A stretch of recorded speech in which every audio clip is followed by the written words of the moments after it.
All right, we're back again with another video. We're looking at 8.3. If you're not already there in your note-taking guides, can you guys go to page 233? We talked about similarity and what that looks like, but I want to go over that one more time. Remember, there's a large difference between similarity and congruence. A similar figure has the same size. I'm sorry, that's not right. Has the same shape, but it's got a different size. So again, a similar figure has the same shape, but it has a different size. This is often because it's either scaled up or scaled down. We usually use the phrase proportionality. They have the same ratio, they have the same proportion, things like that. You could have two triangles that look identical. Say you have a 45, 45, 90, 45 degrees, 45 degrees, 90. I could have a 45, 45, 90 that's just much bigger. These obviously aren't congruent. They would be what we call similar. They have the same ratio. If, let's just say that this was 2 and that this was 6, if I somehow told you that this was 5, I'd have to figure out what that ratio is going to be. Well, to get from 2 to 3, or 2 to 6, I'd have to multiply by 3. So I would then also multiply by 3, and I would know this has to be 15. Again, 2 times 3 gives me 6. 5 times 3 gives me 15. So they have to have the same ratio, they have to have the same proportions in order for them to be similar. We're going to work with that quite a bit. The other thing is corresponding parts. What that means is, it's kind of the lazy definition, is the parts that just go together. Corresponding parts are the parts that correspond to another triangle. Like if I were to say angle A, BC, we know that A would have to go with angle D because they're in the same spot. Angle B and angle E are both the 90 degrees, so those would correspond. So it's kind of like the part that goes with the other part of the same side. Again, that's a little bit of a lazy definition. We are going to look at slope and what it means to be parallel and perpendicular a little bit. Just remember that slope we can find by subtracting y's over x's. We often call that rise over run. We'll go over that a little bit more when we get to it. Parallel lines have the same slope, and perpendicular lines have opposite reciprocal slopes, is usually what we call that. So opposite recip. For example, 1/2 is the same as -2. Flipped and negated.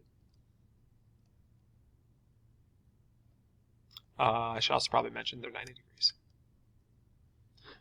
Perpendiculars are always 90. They form right angles. We already looked at something called angle-angle similarity, and that just means that if you have two angles that are congruent, you guarantee the triangles are similar. Here, if you have side, side, side, you guarantee that these triangles are similar. This doesn't mean that all the sides are congruent. We've done side, side, side before, and that was when we had congruent triangles. This doesn't mean the same thing. Side, side, side similarity does not say that AB is going to equal RS, because it doesn't. What it says is that if the ratio of two sides are proportional, then the triangles are similar. Again, if the side lengths are proportional, then they must be similar. We have this proportionality statement here. I'm going to write that word down. Proportionality statement.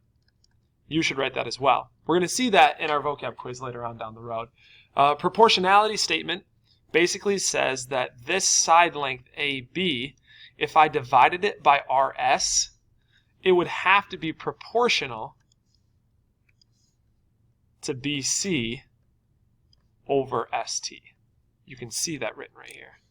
That AB divided by RS would have to be the same as BC divided by ST. Everything's proportional. Everything comes back down to that same scale factor. We also have one that's called side angle side, and that's just saying as long as you have one congruent angle and you have proportional sides, then you can claim similarity. If you have one congruent angle and you have proportional sides, you can claim similarity. Let me show you what this looks like. Determine whether RST is similar to ABC. So that's the difference. This is 1 and 2 are two separate problems. We're comparing to see if it's similar to this one, and then if this one is also similar to that. All right, so how would we even go about doing this? Well, my best recommendation would be to find two things that you guarantee are the same. Follow your statement. It says RS is identical to AB. So we go find RS, which is this guy, and we go find AB. So I know 8/6. And I'm going to do the same thing. I recognize that there's this thing, ST and BC. So I'm going to go find ST, and I'm going to go find BC. What I did was I followed the statement that said RS equals AB, and I followed the statement that says ST equals BC. And I set up this proportion, and this has to be accurate. I have to take 8 divided by 6, and that has to be the same as 7 divided by 5. If I check this on my calculator, I get like 1.333, and I get 1.4. It is clear these are not the same, so we would say that these two triangles are not similar. You got some Christmas colors going on with the red and green over here. I'll use different colors for this question so that we don't get these confused.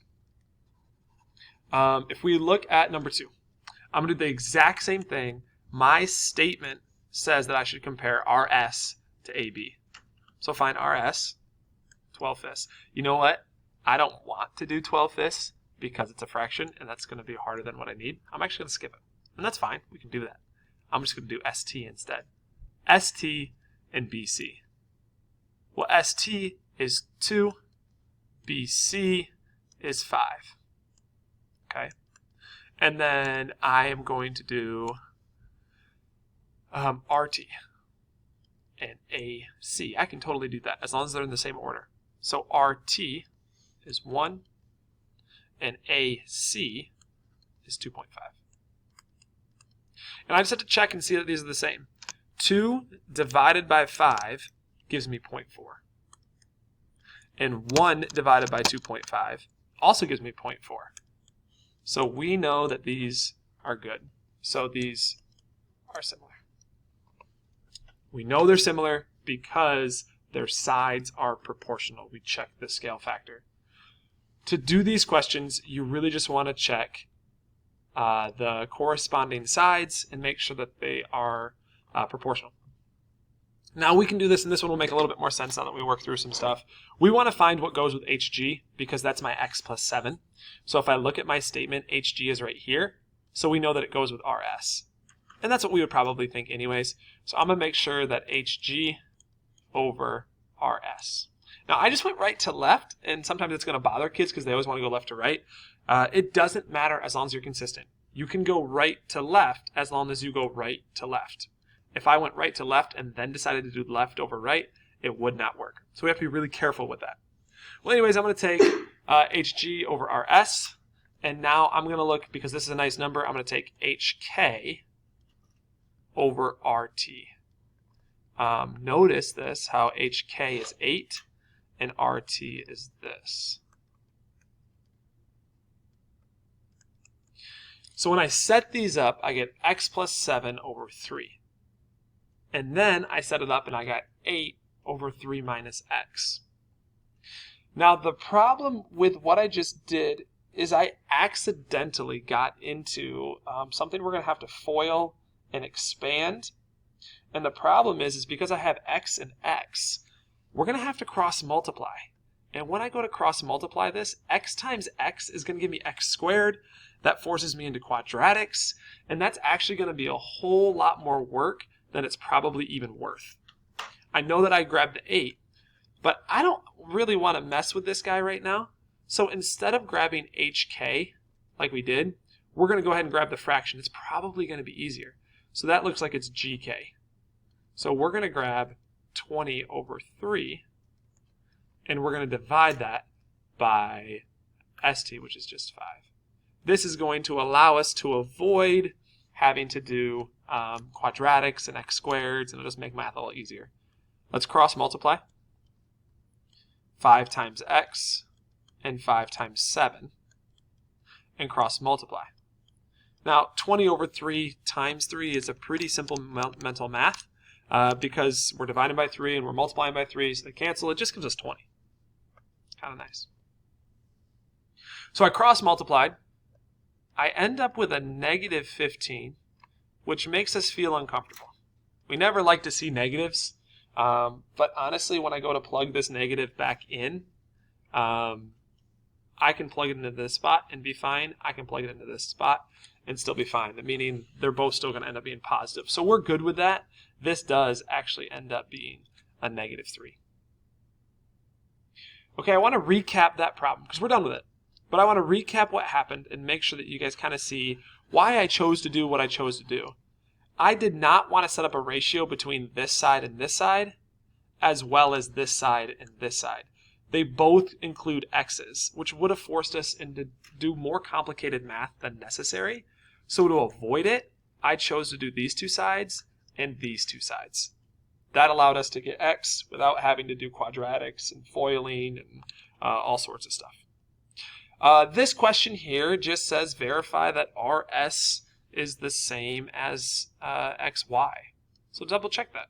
If RS is 12, we can set up this proportionality statement. RS over XY has to be the same as ST over YZ. This is called a proportionality statement. We did this earlier. RS, XY, ST, YZ. So that's where I'm getting it from. And then RT over XZ. Now you guys may be looking at me thinking like, okay, you just made all that stuff up. In reality, we're just following the statement. RS, first two, XY, first two. ST, the last two, YZ, the last two. RT, first and last, XZ, first and last. And I just made life really easy because it's 12 over 28 and 15 over 35. I'm just plugging in the numbers. And then 24 and 56. Verify that these are similar. Just check it. 12 divided by 28 is like 0.43. 15 divided by 35, same number. 24 divided by 56, same number. So I went through and I just calculated each one of these, and they all gave me the exact same decimal, so I know that they are similar. It says find the scale factor, so I can take the decimal that I got, hit math fraction, and it tells me 3/7. I can check my decimal, see what I got, and it tells me 3/7. Now, one thing we do want to be really careful of, and we're going to push this quite a bit in the next section, is I did hit math fraction. I got 3/7. But because we're going from RST to XYZ, if we notice these numbers are bigger, if we're going to a larger shape, we would need to make sure that we represent that it's actually an enlargement. So we would have to flip that. That's one small trick that's going to kind of trip you up a little bit for the first couple problems that you do, but that'll help you out along the way.